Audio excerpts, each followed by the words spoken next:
Hey guys, this is MJK from WebStylePress.com. If this is your first time here, I share useful stuff for devs at this channel. Join this channel by hitting subscribe button and bell icon. These days, every now and then a library or framework is popping out. And then as a developer, you have to learn it and use it. Fairly senior developers struggle with these libraries and frameworks because these are always being updated and there is always room for improvement. So, kinda nobody is senior enough to understand it all quickly. As a developer, you're gonna struggle. Struggle is your life. What more problem is that the documentation for these libraries is poor sometimes. Even good libraries offer not much in their documentation. Or if they do, they even confuse you more. You struggle to implement basic things in a new way for hours and hours. I wish they could do a better job in writing documentation that can provide equal benefit to junior and senior developers. Let's take an example of React based library that is not even new. Let's have a look. So if you go to material-ui.com, Material UI, React components for faster and easier web development. Build your own design system or start with Material Design. So you can just install it by using this command and you can use it in React. So from its home page, I want to see what it has got. Getting started, components, component API, style, system, customization. I want to see what kind of components it offers. Layout, box, container. It has got grid and inputs, button groups, checkbox. You may have used Bootstrap, right? Bootstrap provides you styles and simple components and little JavaScript utilities that you can quickly use in your website at daily basis. So this is kind of similar for the React based website. It has got these components that you can quickly use in your React based application, and it will save you from designing these little components from scratch. Date, radio, select, sliders, switch. I want to search the table from this documentation. So here is the table. Let's see how can we implement this table in ReactJS. So this is fairly simple table and you can expand the code for this table from here, and this is pretty much straightforward. But sometimes you want an advanced table, maybe checkboxes and this pagination.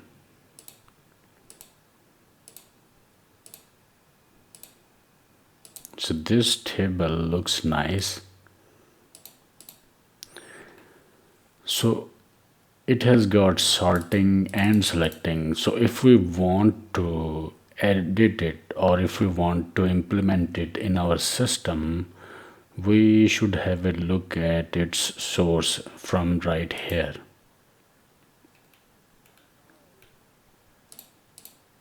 And as you can see, a lot of things are here in this source for just a single table.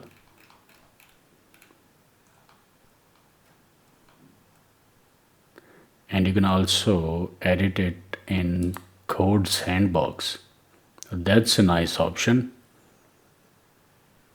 All right, this is the code sandbox for that same table. This is a nice option. You can look at its source code from here and quickly apply it in your project. So here is the index.js, and as you can see, it has got index.html here and demo.js. And what do you know? This is the single file containing all that code. You know, when we do React, they tell us to break the code into smaller components. Components should not be this much long. And now if you have to apply this table, just look at this. So this seems to be the data that will be rendered here, right? And it could have been a simple JSON object, JSON based object, or it could have been a simple API call that we usually use in our regular projects. It could have been simple API call. Now look at this. This is an object. It has got this function that takes arguments, and this thing is confusing right here, that this is the data that we will render here, but it takes further, it has got a function that returns few things. Right now this is confusing right here. And also look at this. This is the descending comparator. It could have been in separate component. This function get comparator, this could have been in separate component. This could have been a helper function. These could have been helper functions in separate file. And also stable sort, this could have been a helper function as well. And head cells, and look at the IDs as strings. These could have been integers or different kind of IDs. Now this is an example, but this example is not kind of practical example. You know, this is the table, right? So we could be using here like some strings, or we could use here images, or we can use buttons here. We can use other components inside this table, or maybe drop down. So how will we manage that? Then we will have to inject that data inside this object by creating more functions inside this huge file. Do you see the problem here? Let's move ahead. So this is a component, I believe, enhanced table head. So for the head part, this is a component inside this file. It could have been in separate file. And these are the styles. For this thing, this component right here, this is another component, and again styles are here.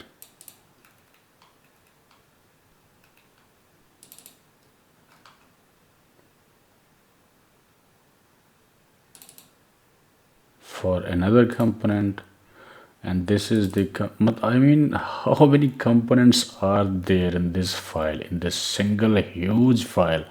How could a fairly new programmer or juniors can understand this file or this example?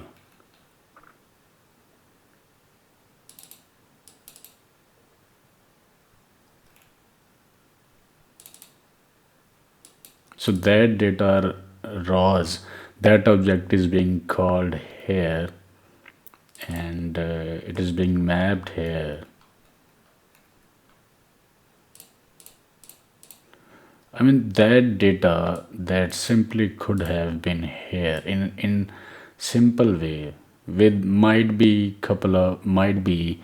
with some drop down or actions, or here could be an image or different strings, rather than this thing. Or it could have been a simple API call from JSON placeholder, or from any kind of service like that. So this is the example from a table that looks fairly simple, but it is not. So it is a really confusing example. Single page with a lot of components and stuff inside this example.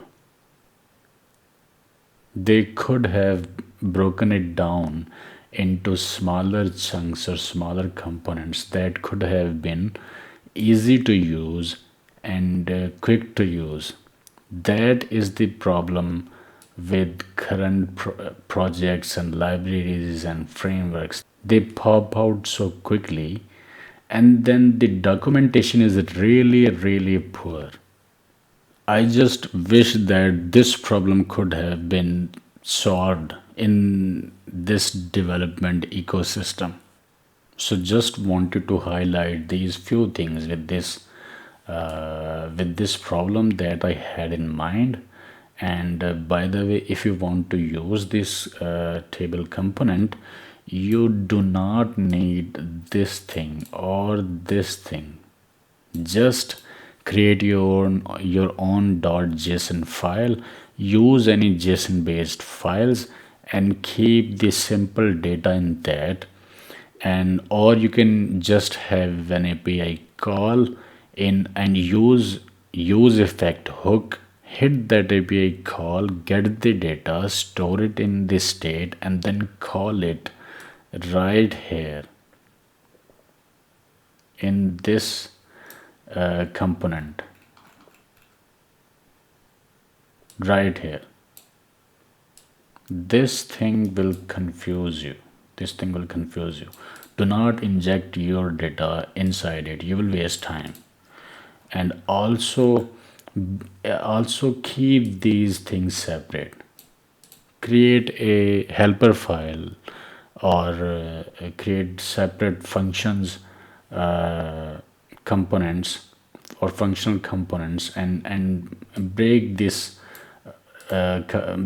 file down into smaller chunks, smaller components. Create a table folder in components, and then separate these chunks of code into separate components and keep these there, and just call these components from there. You don't need this huge file and all the components in this single file to just display this table. And also, when you will create this table, you will need to make this table reusable, right? Reusability. So you need to keep the API call or data in this component, and move away as many components or chunks as much possible away from this file, and then keep this thing right here to render the data, so that you can just replace or change this data, and rest of the parts like this pagination, this header section should be in different components.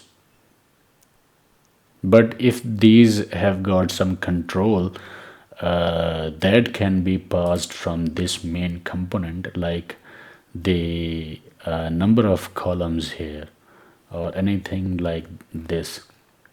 And also, if let's say this is the enhanced table head, it is using the props, right? You are passing the props to this. So these will be passed from here. These can be passed. It is being called here, right? And these are the props. So if this thing will be in separate its own file, even then it will be usable, right? You can keep it in separate component and it can be used, and when it will be called here, you will pass the props to this, and those props could have been in this component, in this file, and it will be fine, it will work.